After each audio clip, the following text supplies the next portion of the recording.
Hello नमस्कार, स्वागत है साइंस जोन कोचिंग सेंटर में। तो आज हम पढ़ेंगे क्लास 10th का जीव विज्ञान बायोलॉजी का अध्याय 8 जीव जनन कैसे करते हैं। जीव जनन कैसे करते हैं इसका 40 वीवीआई ऑब्जेक्टिव क्वेश्चन देखेंगे जो 2023 बोर्ड एग्जाम में पूछा जाएगा। तो वीडियो के पूरे अंत तक बने रहिएगा। 2023 बोर्ड एग्जाम के लिए बहुत ही महत्वपूर्ण वीवीआई ऑब्जेक्टिव क्वेश्चन है। पिछले वर्ष में जो क्वेश्चन पूछा गया था और जो क्वेश्चन 2023 बोर्ड एग्जाम में आने वाला है सभी वीवीआई क्वेश्चन है। तो वीडियो के पूरे अंत तक बने रहिएगा। 2023 बोर्ड एग्जाम में इससे बहुत क्वेश्चन आने वाला है। तो चलिए हम स्टार्ट करते हैं पहला क्वेश्चन से। पहला क्वेश्चन है जीव जनन क्यों करते हैं। तो जीव जनन क्यों करते हैं पहला क्वेश्चन है। ऑप्शन 4 को दिया जाएगा जिसमें से एक ऑप्शन को सही करना है। तो पहला ऑप्शन है अपनी जाति का अस्तित्व बचाने के लिए। दूसरा ऑप्शन है अपनी जाति की संख्या में वृद्धि के लिए। तीसरा ऑप्शन है आनुवांशिक गुण पीढ़ी दर पीढ़ी पहुंचाने के लिए। चौथा ऑप्शन है इनमें से सभी। तो इसका सही आंसर डी हो जाएगा, इनमें से सभी। इनमें से सभी जीव जनन के लिए आवश्यक है। तो इसका सही आंसर डी हो जाएगा, इनमें से सभी। दूसरा क्वेश्चन है लैंगिक जनन के लिए किस प्रकार का कोशिका विभाजन होता है। तो ऑप्शन है अर्धसूत्री विभाजन, समसूत्री विभाजन, असूत्री विभाजन, इनमें से सभी। तो इसका सही आंसर ए हो जाएगा, अर्धसूत्री विभाजन। लैंगिक जनन के लिए अर्धसूत्री विभाजन होता है। क्वेश्चन नंबर 3 है स्त्रियों में लिंग गुणसूत्र का युग्म होता है। तो स्त्रियों में लिंग गुणसूत्र का युग्म कैसा होता है।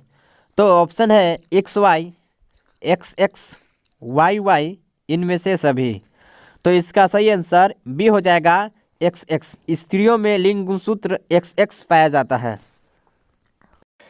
क्वेश्चन नंबर 4 है स्त्रियों के मासिक चक्र में एक परिपक्व अंडा किस दिन अंडाशय से बाहर निकलता है। तो ऑप्शन है 28वें दिन, 20वें दिन, 14वें दिन, 30वें दिन। तो इसका सही आंसर सी हो जाएगा, 14वें दिन।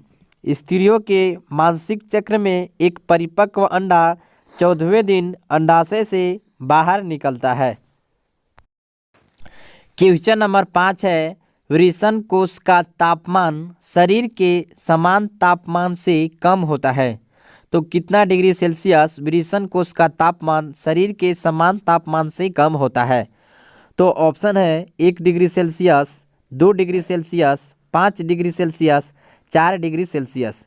तो इसका सही आंसर बी हो जाएगा, 2 डिग्री सेल्सियस। क्वेश्चन नंबर 6 है अंडाणु निषेचित होता है। तो अंडाणु निषेचित कहाँ से होता है।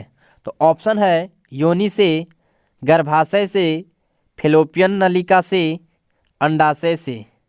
तो इसका सही आंसर डी हो जाएगा, अंडाशय से। अंडाणु निषेचित होता है अंडाशय से।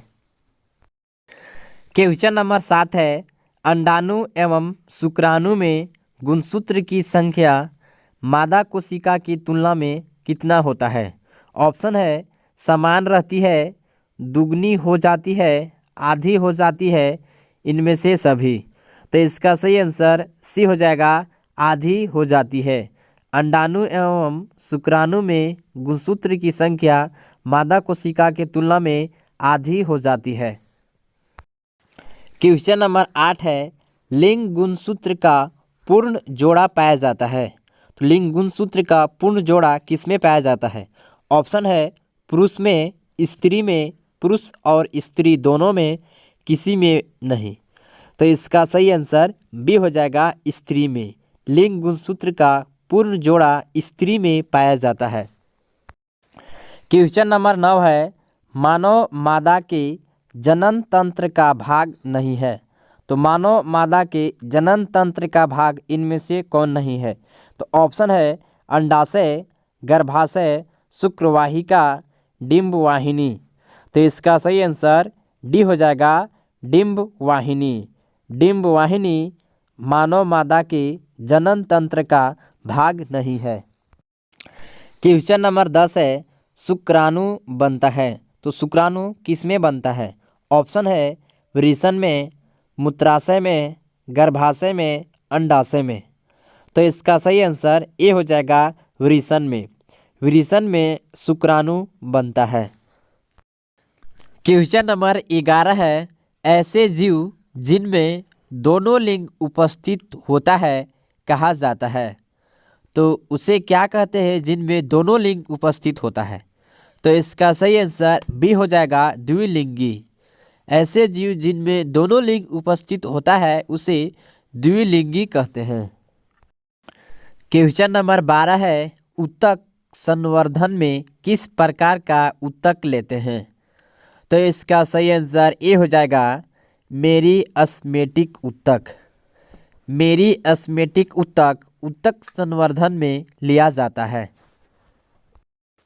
क्वेश्चन नंबर 13 है, आलू में जनन कैसे होता है? तो आलू में जनन कैसे होता है? इसका सही आंसर सी हो जाएगा कायिक प्रवर्धन। कायिक प्रवर्धन द्वारा आलू में जनन होता है।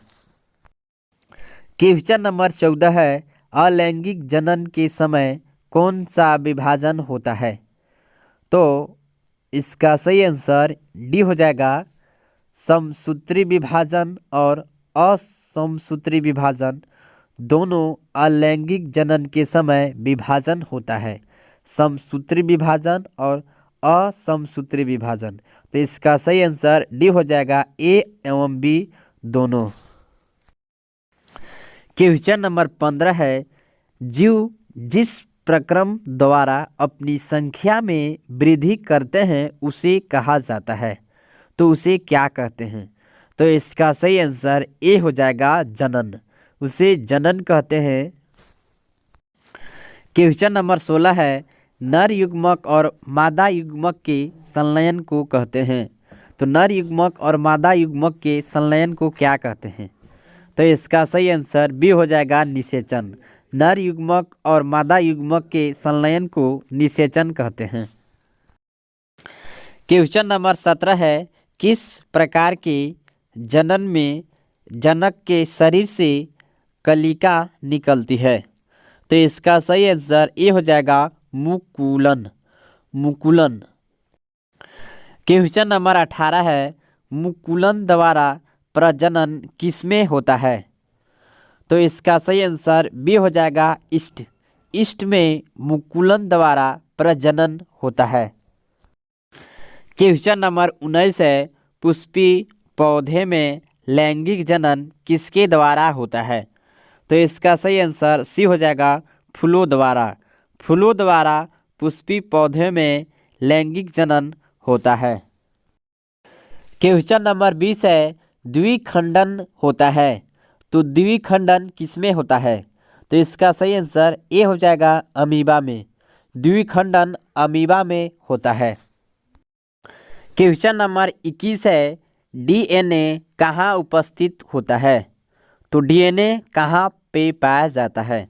तो इसका सही आंसर सी हो जाएगा केंद्रक में। डीएनए केंद्रक में उपस्थित होता है। क्वेश्चन नंबर 22 है, इसमें आनुवांशिक गुणों का संदेश होता है। तो किसमें आनुवांशिक गुणों का संदेश होता है? तो इसका सही आंसर ए हो जाएगा डीएनए। डीएनए में आनुवांशिक गुणों का संदेश होता है। क्वेश्चन नंबर 23 है, परागकोश में होते हैं। तो परागकोश में क्या पाया जाता है? तो इसका सही आंसर डी हो जाएगा परागकण। परागकोश में परागकण पाया जाता है। क्वेश्चन नंबर 24 है, परिवर्तित परिस्थितियों में जीव जीवित रह सकते हैं। तो परिवर्तित परिस्थितियों में जीव जीवित कैसे रह सकते हैं? तो इसका सही आंसर सी हो जाएगा अनुकूलन। अनुकूलन द्वारा। अनुकूलन द्वारा परिवर्तित परिस्थितियों में जीव जीवित रह सकते हैं। क्वेश्चन नंबर 25 है, बहुखंडन द्वारा जनन होता है। तो बहुखंडन द्वारा किसका जनन होता है? तो इसका सही आंसर बी हो जाएगा प्लेज्मोडियम। प्लेज्मोडियम को बहुखंडन द्वारा जनन होता है। प्लेज्मोडियम में बहुखंडन द्वारा जनन होता है। क्वेश्चन नंबर 26 है, द्विखंडन द्वारा जनन होता है।